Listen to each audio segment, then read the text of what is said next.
जी अस्सलाम वालेकुम दोस्तों, वेलकम टू सवाल तो बनता है एपिसोड नंबर 3। आज की इस वीडियो के अंदर एक अहम सवाल हम लोग जो है वो शामिल करेंगे, वो है यासिर हसनैन साहब का। और उन्होंने ये पूछा है कि आप ये तो बताएं कि मलिक साहब कब आएंगे वापस।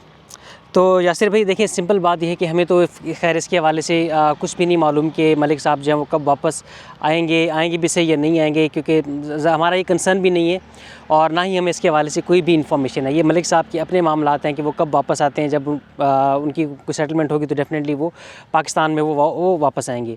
लेकिन यहाँ पर आपका और मेरा जो कंसर्न है, being a stakeholder of Bahria Town, और आप अगर आपकी प्रॉपर्टीज़ हैं बहरिया टाउन के अंदर, तो आपका हमारा ये कंसर्न है कि जो बहरिया टाउन है, हमारा जो ताल्लुक़ है वो बहरिया टाउन के साथ है। तो बहरिया टाउन के मामलात जो हैं वो चलने चाहिए।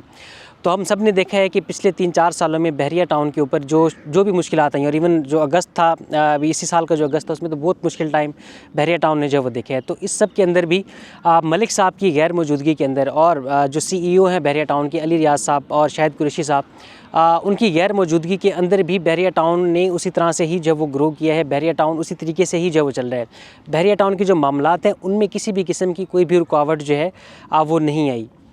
अब उनकी गैर मौजूदगी में से मुराद ये है कि वो डिजिटली तो प्रेजेंट हैं हर मामलात के अंदर। बहरिया टाउन के जितने भी मामलात हो रहे होते हैं, चाहे वो अच्छे आपको लगें या वो आपको बुरे लगें, तो हर चीज़ के अंदर जो बहरिया टाउन के मालिकान हैं, मलिक रियाज साहब हैं, अली रियाज साहब हैं, शाहिद कुरैशी साहब हैं, उनकी मर्ज़ी शामिल होती है। अब ऐसा नहीं है, अगर आप ये बैठ के यहाँ पर ये सोच रहे हैं कि मलिक साहब तो यहाँ पे मौजूद नहीं है, तो पता नहीं बहरिया टाउन को जो है वो किस तरीके से रन किया जा रहा होगा, या बहरिया टाउन जो है वो एक लावारिस इस वक्त जो हुआ है, तो ऐसा कुछ भी नहीं है। आज की इस डिजिटल दुनिया के अंदर ये बात जो है वो बिल्कुल इम्प्रैक्टिकल है। और मैं देखता रहता हूँ बहुत सारे लोग ये बातें करते हैं कि मतलब इस शिप का जो कैप्टन है वो तो दुबई में बैठा हुआ है, तो शिप कैसे चल रही है। तो भाई ऐसा कुछ भी नहीं है। आप बहरिया टाउन एज ए इंस्टीट्यूशन जो है वो चलता है, और एज ए इंस्टीट्यूशन जो है ये उसी तरीके से ही जो वो चल रहा है। मलिक साहब ने, मुझे आप ये बता दें कि क्या मलिक साहब ने यहाँ पर आकर के कोई सफाइयाँ करनी होती हैं, या कोई सॉइल टेस्ट की रिपोर्ट उन्होंने साइन करनी होती है। तो मलिक साहब का कोई ऑन ग्राउंड कोई भी इस तरह का काम जो है ना वो नहीं है कि अगर वो आएंगे तो काम चलेगा।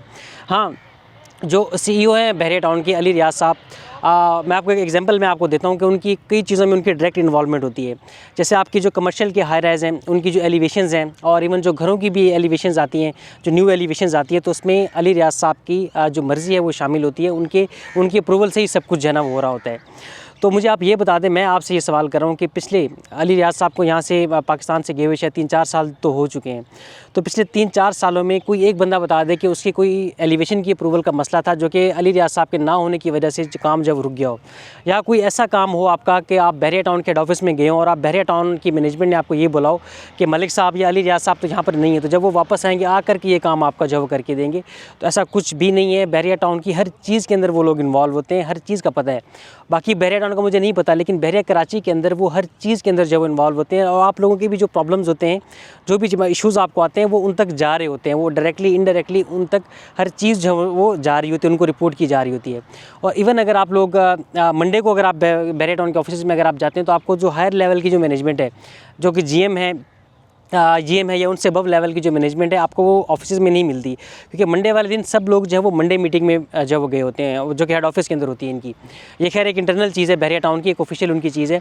तो उसके अंदर भी जो बहरिया टाउन की मैनेजमेंट है, जो मालिकान है, जो बहरिया टाउन को रन कर रहे हैं, वो उसमें मौजूद होते हैं वो, और हर चीज़ डिस्कस होती है। बहरिया टाउन को क्या प्रॉब्लम्स आ रहे हैं, क्या हमने स्ट्रेटजी आगे जो है वो लेकर के चलनी है, किस तरीके से हमने चीज़ों को फर्दर बेहतर करना है। अगर कोई हमें प्रॉब्लम्स आ रहे हैं, जैसे भी एम्प्लॉयज़ को उन्होंने फारिग किया था, और इस तरह की और प्रॉब्लम्स आई थी, तो हर चीज़ उनकी प्रॉपर डिसीजन मेकिंग के साथ होती है। क्योंकि ये कॉर्पोरेट इदारा है, ये किसी एक फ़र्द वाहिद के ऊपर ये इन्हिसार नहीं करता। ये कॉर्पोरेट इदारा है जिसको चलाने के लिए प्रॉपर एक सिस्टम, प्रॉपर एक निज़ाम मौजूद है। यहाँ पर आप ये देखिए, सारा सब कुछ चल रहा है। ये पाली ब्लॉक के पार्क में मैं मौजूद हूँ, ये सामने आपको यहाँ के जो माली है वो काम करते हुए आपको नजर आएंगे। तो इनको ज़ाहिर डायरेक्शंस हैं, एक सिस्टम के तहत ही यहाँ पर ये बैठे हुए, बगैर सिस्टम के तो यहाँ पर ये नहीं बैठे हुए। तो ये कुछ अपडेट्स हैं। अगर आपको कोई भी इसके हवाले से आप ये सोच रहे हैं कि मलिक साहब आएंगे तो सब चलेगा, मलिक साहब जब यहाँ पर मौजूद थे उस टाइम भी हमने देखा था मार्केट डाउन थी, और मलिक साहब की गैर मौजूदगी में भी रिसेंटली जो एक थोड़ा सा बूम आया था, तो वो मलिक साहब की गैर मौजूदगी के अंदर ही जो है वो आया था। तो अगर आते हैं तो एक अच्छी बात है कि वो सेंटीमेंट एक डेफिनेटली मौजूद है मलिक साहब की पर्सनैलिटी का, मलिक साहब पे लोग ट्रस्ट करते हैं, उनके आने से डेफिनेटली इम्पैक्ट जो है वो पड़ेगा। लेकिन अगर आप ये समझेंगे कि उनके ना आने से बिल्कुल हर चीज़ जो लावारिस हुई है, तो ये आपकी गलत फहमी है। तो मज़ीद मैं ये एक्सपेक्ट करूँगा लोगों से कि हमारा जो ये एपिसोड हमने शुरू की है सवाल तो बनता है, इसमें आपको बहरिया टाउन के मुतालिक कोई भी आपके सवालात हैं आप हमें कमेंट सेक्शन के अंदर आप हमें बताएं, तो अगली वीडियो के अंदर हम आपके जो सवालात हैं उसको हम लोग लाजमी जवाब लेंगे। Thank you so much.